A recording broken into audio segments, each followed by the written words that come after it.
Hi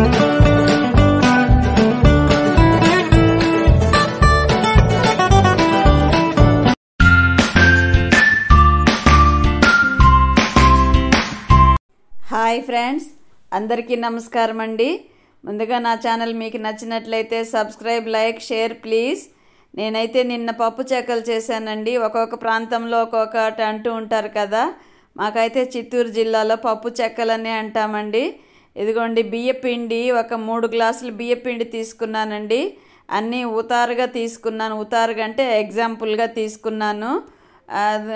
పచ్చిశనగపప్పు, సగ్గుబియ్యము, పెసరపప్పు, కొద్దిగా ఒక చిన్ని కప్పుతో టీ కప్పు ఉంటుంది కదండి, దాంతో సగానికి తీసుకున్నాను. 3 కూడా అవన్నీ నీళ్ళలో కడిగేసి బాగా 1 గంట సేపు నానబెట్టుకున్నానండి. 1-2 గంటల పైనే నానాయండి, బాగా నానాయి. తర్వాత కొత్తిమీర, కరివేపాకు, పచ్చిమిర్చి, కొద్దిగా ధనియాలు అవన్నీ పచ్చాగా మిక్సీకి వేసానండి. మిక్సీకి వేసి సాల్ట్ కొద్దిగా కలిపానండి. సాల్ట్ అయితే సరిపోలేదు, మళ్ళా వేసానులేండి, చెప్తున్నాను. ఇవంతా బాగా కలిపేసుకున్నానండి. నానబెట్టిన పప్పుల్లో నీళ్ళు అలాగే వంపేసుకున్నానండి. ఇంకా వంచేయలేదా, నీళ్ళు అలాగే వంపేసుకున్నాను. పిండి అయితే బాగా రఫ్ చేశానండి, బాగా కలిపాను. మనం పిండిని ఏదైనా సరే పిండి వంటల్లో పిండిని బాగా కలుపుకుంటే క్రిస్పీగా వస్తాయండి.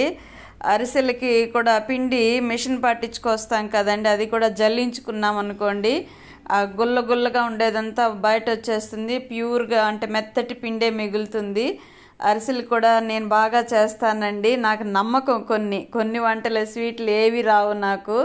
ఇదిగోండి పప్పు చెక్కలు, మురుకులు అంటే జంతికలు అంటారు కదా, అవి అరిసెలు ఇలాంటివి కొన్ని చేస్తాను. ఇదిగోండి బాగా పిండి కలిపేసుకున్న తర్వాత, ఉప్పు అంతా కలిసిపోయిన తర్వాత వేడిగా ఆయిల్ కాగబెట్టుకొని ఒక చిన్న టీ గ్లాస్ అంత ఆయిల్ పోసానండి. వేడి చేశాను, బాగా పొగలు పోతూ ఉండేటప్పుడు ఇందులో కలుపుకోవాలండి.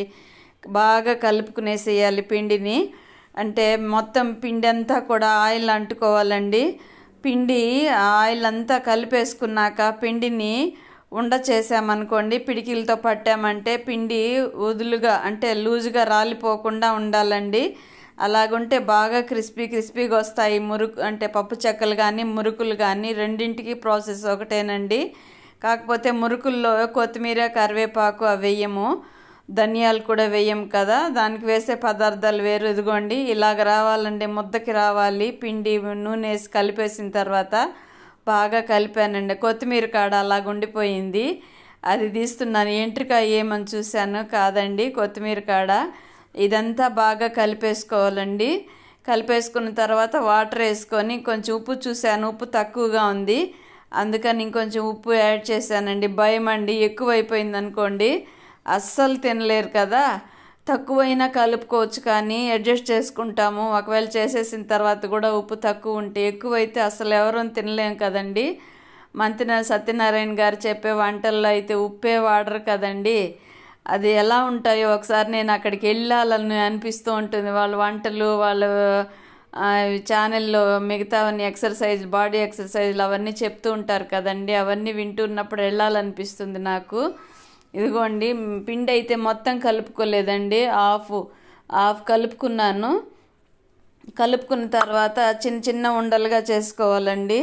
ఆ పిండిని గట్టి పడిపోకుండా చూసుకోవాలి. మితంగా మీడియంగా, చపాతీ పిండి కంటే కొంచెం గట్టి కలుపుకోవాలండి. అంటే మనం కలుపుకునే విధానంలోనే ఉంటుందండి. పప్పు చెక్కలు ఇరిగిపోకుండా రావాలి అంటే ఒకసారి ఒకటి ప్రెస్ చేసి చూసుకున్నాం అనుకోండి, మనకు తెలిసిపోతుంది ఇది ఓకేనా కాదా అని.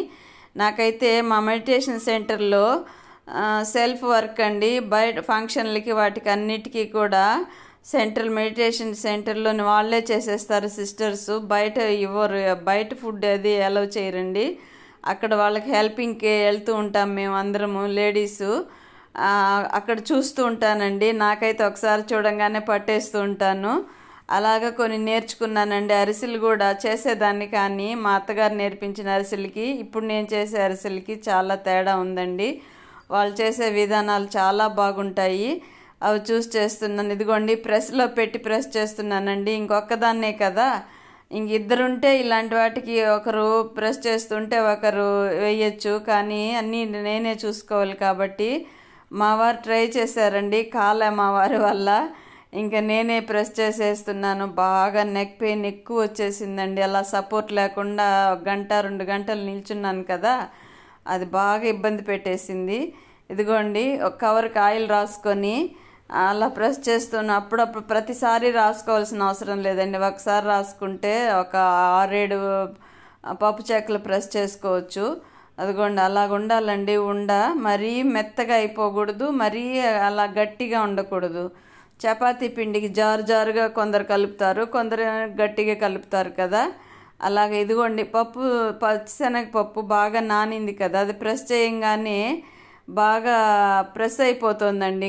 కొంచెం ప్రెస్ చేయంగానే, అందుకని కొంచెం ఇదిగా ప్రెస్ చేశాను, అంటే కొంచెం లూజ్గా ప్రెస్ చేశాను.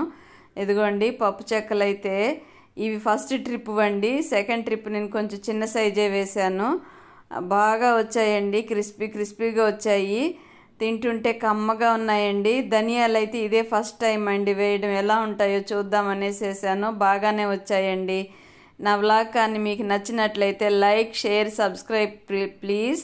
చాలా బాగున్నాయండి, ఒక లైక్ ప్లీజ్.